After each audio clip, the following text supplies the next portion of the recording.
Sellised näeksid Sooniku tegelased välja päriselus. Alustuseks see oleks Espio, kes on ilmselgelt roosa kameeleon. Siin polegi midagi keerulist, päris lahe tegelikult. Vektor, kes oleks järgmine, on väga roheline krokodill, väga lahe. Ja muidugi Sonic, kes on sinine siil oma väikeste tossudega. Tegelikult on ta päriselus palju armsam. Siin on Nuggets, kes ei ole siil, vaid punane sipelgasiil. Ja ausalt öeldes on ta päriselus üsna inetu. Originaalversioon meeldib mulle siin rohkem. Siin on Amy, kes on samuti siil.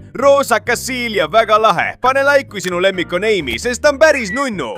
Siin on Rush, kes on ilmselgelt nahkhiir. Ja noh, polegi midagi lisada. Üsna inetu ja ole ettevaatlik. Siin on Shadow, kes on tume siil punaste okastega ja väikeste tossudega. Ta on minu lemmik. Kui Shadow on sinu lemmik, siis telli. Siis on meil Silver, kes on põhimõtteliselt valge siil. Temast pole eriti midagi salapärast. Ta on nagu tavaline siil. Ja siin on meil Tails, kes on väga-väga armas kollane rebasepoiss. Ta on nagu väike beebi ja tekib tahtmine ta kohe adopteerida. Ja sõbrad, need olidki kõik Sooniku tegelased päriselus. Kommenteeri, milline oli sinu lemmik?